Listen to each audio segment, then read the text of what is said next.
Salam saudaraku, berjumpa kembali dengan program Jalan Kehidupan. Kali ini masih tetap dalam segmen Sapa Jemaat di Rumah. Kita akan bersama-sama bersaat teduh untuk memulai segala sesuatunya bersama dengan Tuhan. Mari kita berdoa. Bapa, kami bersyukur untuk anugerah-Mu dan kami percaya sepanjang hari yang akan kami lewati akan menjadi hari yang diberkati oleh Tuhan. Dan sebelum kami melalui segala sesuatunya, kami rindu firman-Mu yang akan memenuhi kami, supaya kami dituntun olehnya dalam perjalanan kami mengiring akan Engkau. Kiranya berkat-Mu turun atas kami, dalam nama Yesus. Haleluya. Amin. Mazmur 34 ayat 19 sampai 20. Mazmur 34 ayat 19 sampai 20 berkata, Tuhan itu dekat kepada orang-orang yang patah hati dan Ia menyelamatkan orang-orang yang remuk jiwanya. Kemalangan orang benar banyak, tetapi Tuhan melepaskan dia dari semuanya itu. Haleluya. Saudaraku yang dikasihi Kristus, Mazmur 34 ini merupakan salah satu mazmur yang ditulis oleh Daud dan sangat indah tentunya. Kerap menjadi inspirasi dari lagu-lagu rohani untuk menyatakan pujian dan pengagungan kepada Allah yang baik. Di Mazmur 34 ini, Daud menyatakan puji-pujiannya kepada Allah, sekaligus merupakan ekspresi syukur Daud kepada Tuhan atas pertolongannya di dalam hidupnya. Nah, membaca Mazmur 34 ini bisa membuat kita membayangkan bahwa Daud sedang menikmati berkat-berkat yang luar biasa, kejayaan, kemuliaan di masa tuanya. Namun sebenarnya yang terjadi tidaklah demikian.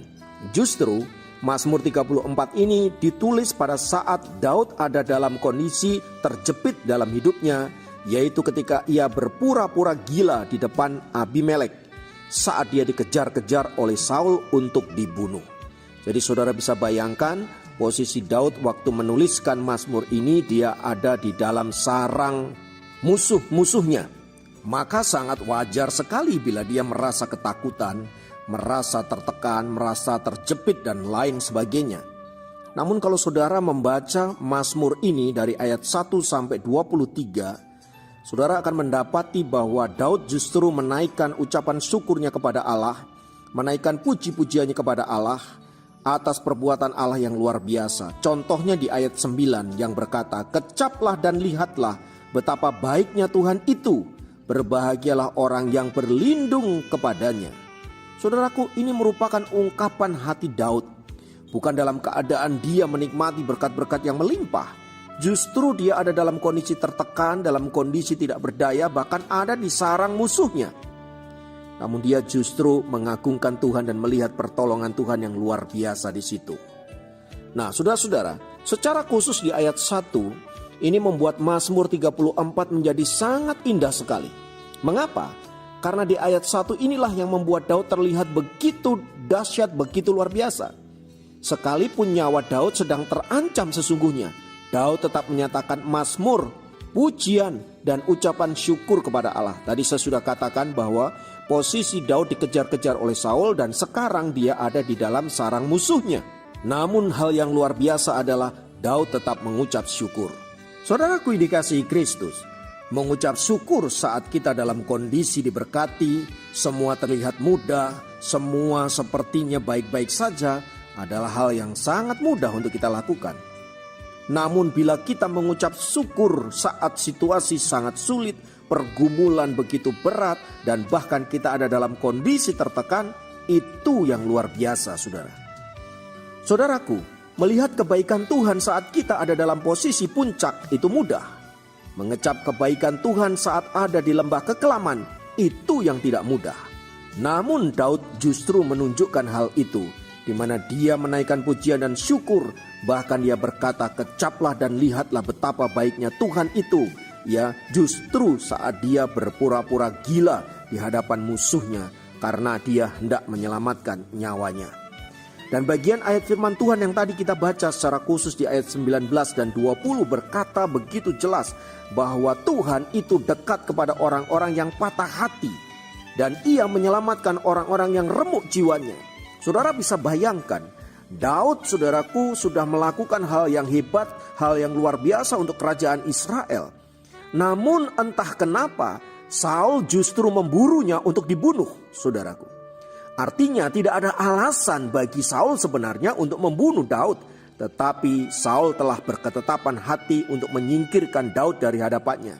Adik saudara bisa bayangkan seorang pahlawan, seorang yang hebat, seorang yang berjasa untuk bangsa dan negara. Sekarang dia hendak dibunuh, diburu, ya dikejar-kejar, dan bahkan ada dalam kondisi yang sangat menderita tentunya.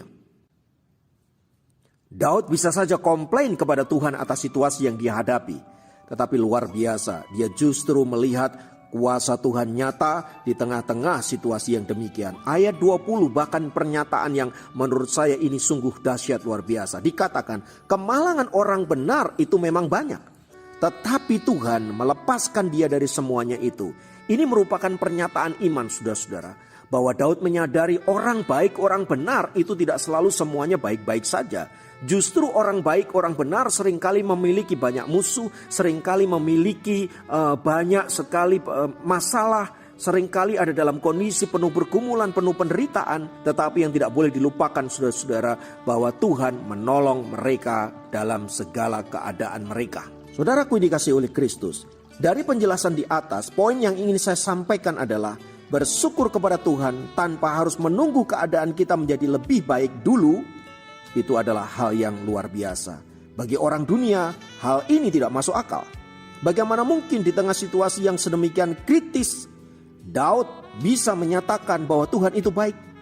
Bagaimana mungkin dalam kondisi susah, kita bisa berkata, Tuhan engkau sungguh baik? Saudaraku dikasihi Tuhan, Daud percaya bahwa Tuhan adalah penolongnya, bahkan dalam kondisi paling rendah dalam hidupnya sekalipun. Itulah kunci utama mengapa Daud bisa bersyukur dalam segala keadaan. Nah, hal yang sama seharusnya juga bisa kita alami. Terlebih kita adalah anak-anak Allah milik Kristus yang telah ditebus dengan darahnya yang mahal. Kita percaya bahwa Dia bersama-sama dengan kita. Kita percaya Dia menyertai kita. Kita percaya Dia menguatkan, menghibur, mengokohkan kita, sehingga kita bisa melewati setiap tantangan yang ada. Dan saudara-saudara, mari kita belajar bersyukur dalam segala keadaan. Bahkan sekalipun situasinya ada di dalam lembah-lembah kekelaman. Saudara-saudara dikasihi Tuhan, saya percaya ketika kita bersyukur dalam kondisi demikian, kita mengakui bahwa kita takluk kepada kuasa Tuhan.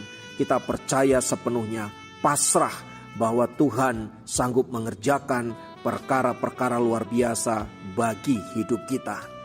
Mari saudaraku, saya mengajak kita untuk belajar bersyukur apapun keadaan yang kita alami saat-saat ini. Memang tidak selalu mudah bersyukur dalam kondisi tertekan, bersyukur dalam kondisi susah, bersyukur dalam kondisi sakit dan lain sebagainya. Namun itulah yang Allah kehendaki. Kita tidak hanya bersyukur saat semuanya baik-baik saja, namun kita juga bersyukur saat kita ada dalam kondisi yang penuh pergumulan, supaya nyata di sana Allah yang kita sembah adalah Allah yang berkuasa atas hidup kita. Haleluya. Mari kita berdoa, mari kita menghampiri Tuhan dan menyerahkan hidup kita kepada Tuhan. Terima kasih Tuhan Yesus untuk kasih-Mu, untuk firman-Mu. Ajar kami untuk bersyukur senantiasa, bahkan di tengah-tengah pergumulan, penderitaan, dan berbagai-bagai beban hidup. Biarlah kami belajar dari mulut kami keluar kata ucapan terima kasih Tuhan. Terpujilah nama-Mu, ajar kami untuk senantiasa bersyukur.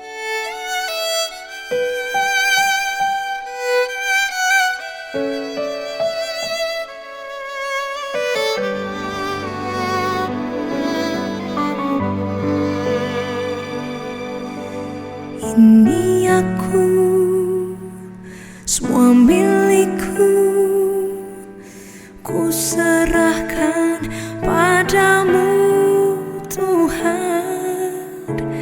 Penyesalan dan kebanggaan, suka dan duka, semua ku serahkan. Yang telah lalu, yang akan datang, hasrat dan harapan yang terbayang, masa dan rencanaku, semua ku serahkan dalam tangan-Mu.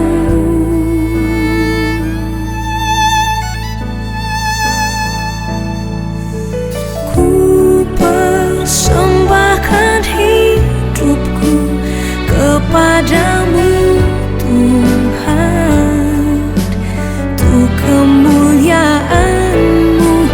Ku berikan hidup ini sebagai persembahan yang berkenan padamu.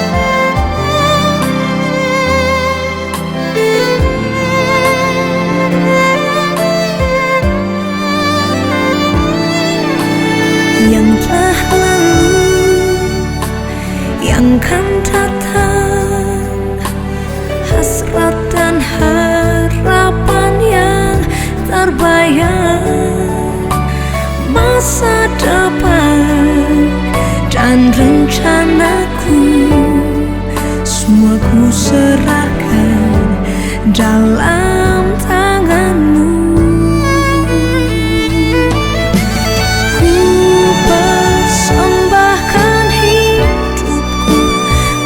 Padamu, Tuhan, untuk kemuliaan-Mu. Ku berikan hidup ini sebagai persembahan yang berkenan padamu.